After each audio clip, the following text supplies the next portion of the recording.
Hi folks! In this video I'm going to show how I use my CRICUT Cuttlebug to emboss cardstock. I even emboss a vinyl. I use it to do die cuts, and I have these terrific little embellishments that are metal and are embossable also. So I'm going to run through a few of the ways that I use it. If you'd like to see, keep watching.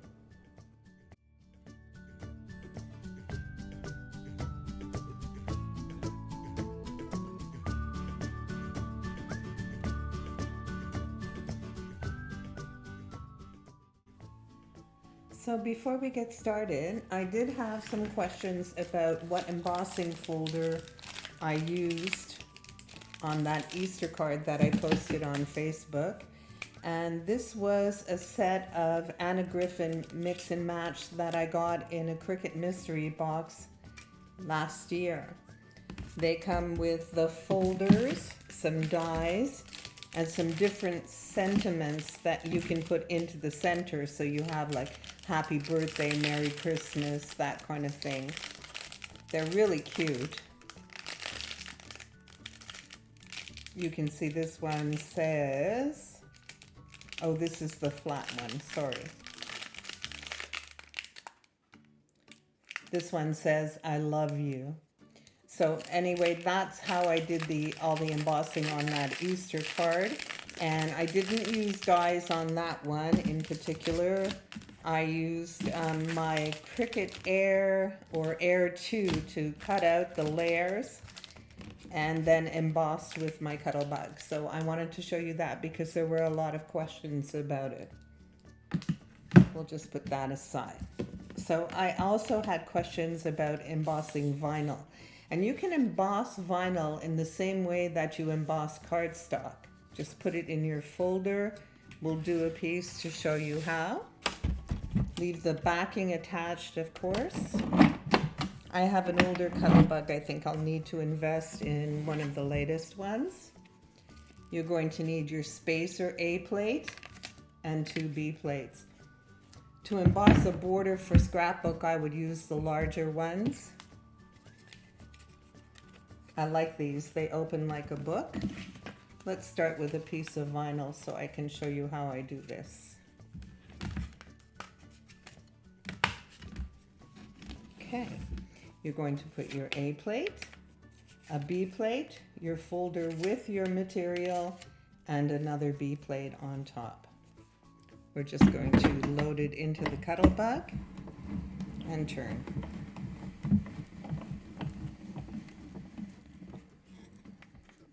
I know a lot of you have Cuttlebugs and know how this works, but there are many people who have never used a Cuttlebug. There we go.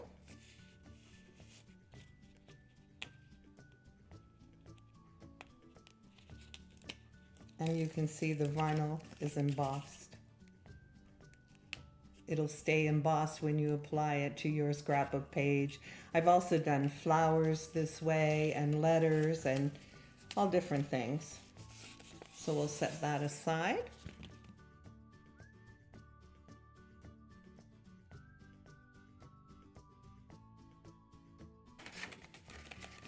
I would also use these large embossing folders to embellish scrapbook pages. Again, my A plate, a B plate, my folder, and another B plate. And then we'll just run that through. It's fun to add something decorative to your scrapbook page. You can do small embellishments or do like a whole 6-inch piece at the bottom of your page. There we go. I hope you can see that, how it's embossed. I hope that shows in the camera. And let's try another one just doing a little border.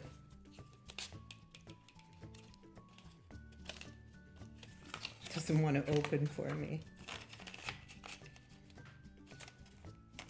There are also border specific folders that you can get in this large size. My A plate, my B plate, my folder, and another B plate.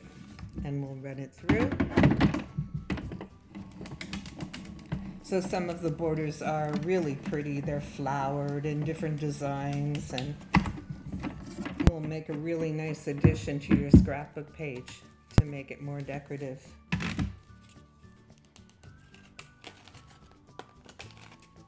There we go. And you have a pretty border to add to your scrapbook page. So I'm just going to set these large ones aside and we'll switch to the smaller ones that I use for my cards, and I'll be right back. Okay, so we're all set. I'm going to do a couple of embossings to show you how I use them in my cards. I wanted to mention that they come in 5x7 and A2 size. Some have borders, some don't. There's all kinds of patterns from basic to whimsical. They're really fun, really, really fun. This one in particular is a road map. I used it to make a Bon Voyage card. I really liked it. This one is a far simpler pattern. It's an Anna Griffin. I used this one on a thank you card and really it was well received. It's nice to put that little extra touch. So let's see how this works. I'm going to place my cardstock inside. Again, I have my A plate, the spacer. I have a B plate, my folder, and another B plate. And we're just going to run that through. Don't worry about any cracking sounds that you hear. It's perfectly normal. And we'll take a look at this. There we go. I hope you can see that. It's really pretty and it just adds an extra element to your cards. I really like that. This is just a small piece, but I wanted to show you these little corner folders that I have. I really like them. And sometimes I just add a little embellishment to the corner of my card, the inside. But I'm sure you can do it on the outside too. My A plate, a B plate, my cardstock with my little folder, and another B plate. And we'll run that through. I have these little corner folders in hearts and flowers and different designs. I really like them. I usually use them on the inside of my card. If you can see that, it's adorable. I'll add a heart and say I love you or something. Really cute. These are cute. I like them. I have several. I believe they come in sets of 4. There we go. Oh, something else I wanted to show you. Adhesive foil. I've done birthday card with a sheet music folder and added a happy birthday sentiment to the front of it, and it was really adorable. So I would use it in the same way that I do cardstock or vinyl. I forgot to mention it when I was doing the larger folders, but it actually works with adhesive foil. And I think if you gave it a try, you'd really like it.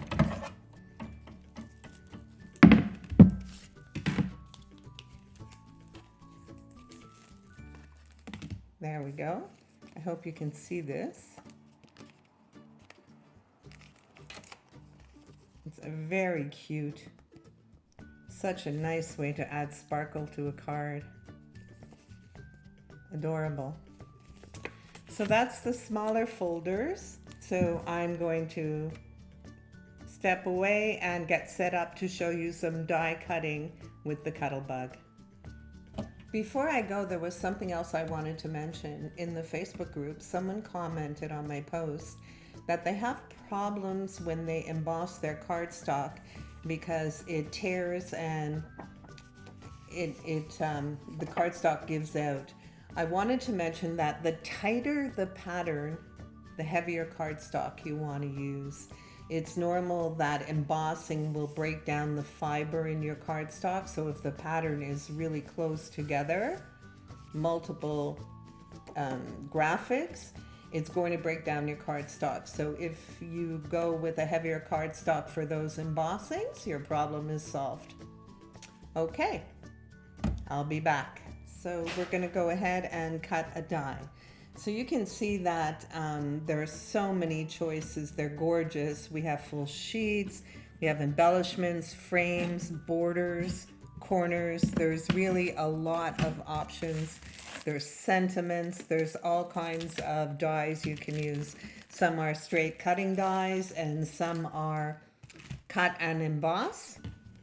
For accessories, again, you need your A plate, you need 2 B plates, and you need the rubber mat or the magnetic mat. This is not for your Explore machine. This is solely for your Cuttlebug. It says Cuttlebug right on it. So I like the magnetic one. I should show you this. Cutting dies with your Cuttlebug is torture on your B plates. So I have a set that I keep specifically for cutting dies so that I'm not constantly damaging new sets. I keep a separate set of B plates for embossing. So you're going to, I like the magnetic plate because it holds the die in place. We're going to put our magnetic plate or rubber sheet, our B plate. We'll put in a die.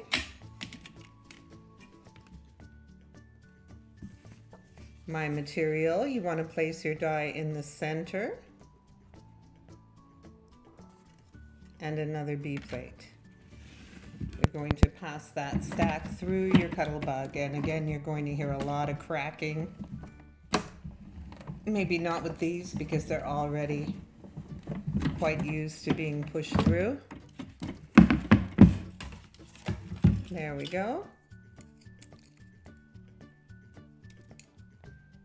I'm going to use my little pick to get this out of here.